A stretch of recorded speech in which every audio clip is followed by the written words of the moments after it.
भारतीय मुस्लिम अवाम के अल्लाह के बंदों, पीछे मुड़कर देखो। 150 साल पहले से हमारे में दरारें पैदा होना शुरू हो गई थी, फ़िरका परस्ती शुरू हो गई थी 150 साल पहले से। एक दूसरे के ऊपर हम तोहमत लगाने लग गए थे। हम मसले मसाइलों में इतने उलझ गए कि हम एक दूसरे को नीचा दिखाने लग गए थे।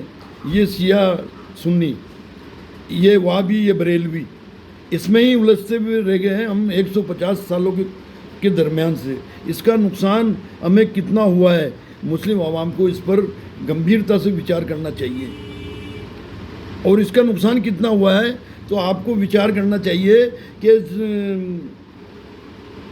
आज़ादी के बाद से 1947 के बाद तक भी हम 44% भागीदारी थी हमारी शासन में भागीदारी थी, और प्रशासन में भी भागीदारी थी। इतनी भागीदारी थी, 40 से ऊपर भागीदारी थी शासन और प्रशासन दोनों में। 44% का आंकड़ा मुझे याद है। तो शासन में प्रशासन में दोनों जगह हमारी मुस्लिम आवाम की भागीदारी थी। आज हम 0 पे हैं।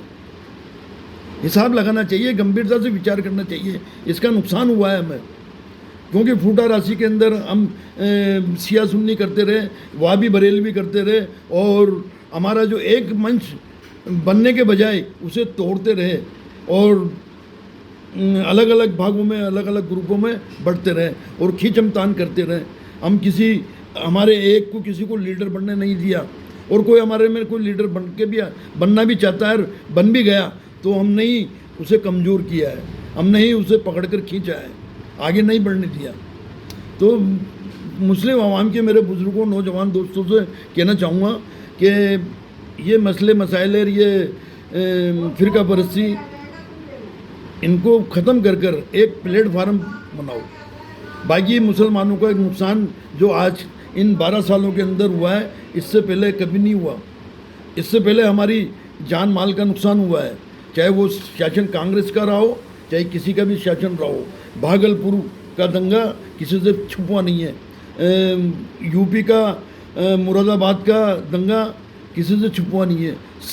पुलिस प्रशासन ने गोलियों से बूंद दिया था सैकड़ों लोगों को यूपी के अंदर। वीर बहादुर मुख्यमंत्री थे उनके शासनकाल में, और वीर बहादुर मुख्यमंत्री कांग्रेस के थे। तो हमारे लिए, मुसलमानों के लिए कोई राजनीतिक पार्टी हमारे हमदर्द नहीं है, हमें इस्तेमाल करती है, और कई वक्त आ जाता है तो हमें ही मरवाने का काम करती है, चाहे वो कोई सी भी पार्टी हो। कोई आज की तारीख में कोई पार्टी नहीं है हमारे लिए।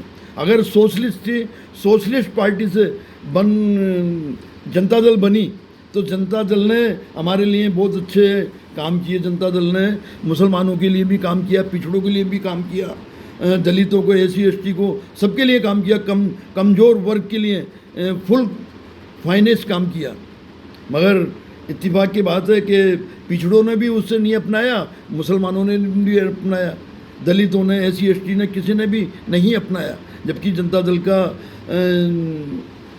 जो घोषणा पत्र था उसके मुताबिक 11 माह का शासन रहा। 11 माह के शासनकाल में घोषणा पत्र के मुताबिक सारे काम किए।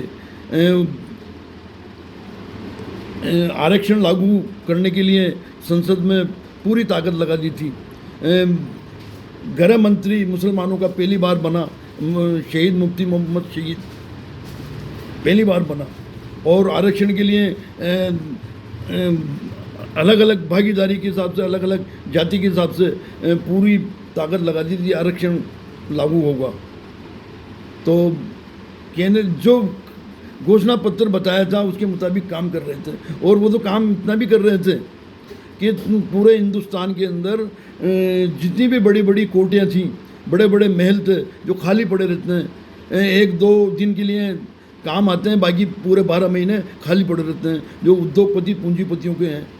तो उन बड़ी बड़ी कोठियों को जो मकानों से वंचित थे उनको अलॉट करने जा रही थी वो जनता दल सरकार, विश्वनाथ प्रताप सिंह की सरकार। तो पूंजीपतियों ने देखा कि हम तो रोड पे आ जाएंगे। जो जितने भी उद्योग थे भारत के अंदर, उन भारत के उद्योगों में पूंजीपतियों के जितने भी उद्योग थे सब में मजदूर बन के नहीं भागीदारी का हिस्सा देने जा रहा था।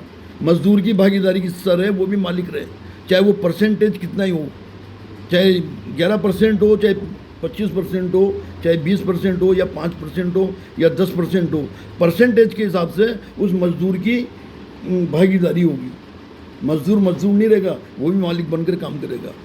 तो ये सारी चीज़ें लागू करने जा रहा था। तो इन पूंजीपति और कांग्रेस और भारतीय जनता पार्टी ने तो राम मंदिर का मुद्दा लेकर और कांग्रेस ने आरक्षण का विरोध करते हुए जनता दल को सत्ता से हटाया। विश्वनाथ प्रताप सिंह की सरकार 11 माह में बर्खास्त होगी। तो ये क्या है कि जितनी भी राजनीतिक पार्टियां हैं ना तो ये दलितों की सगी है, ना पिछड़ों की सगी है, ना SC/ST, ना मुसलमानों की सगी है, कोई भी नहीं है। आज की तारीख में अगर असदुद्दीन ओवैसी काम कर रहा है, वो सबके लिए काम कर रहा है।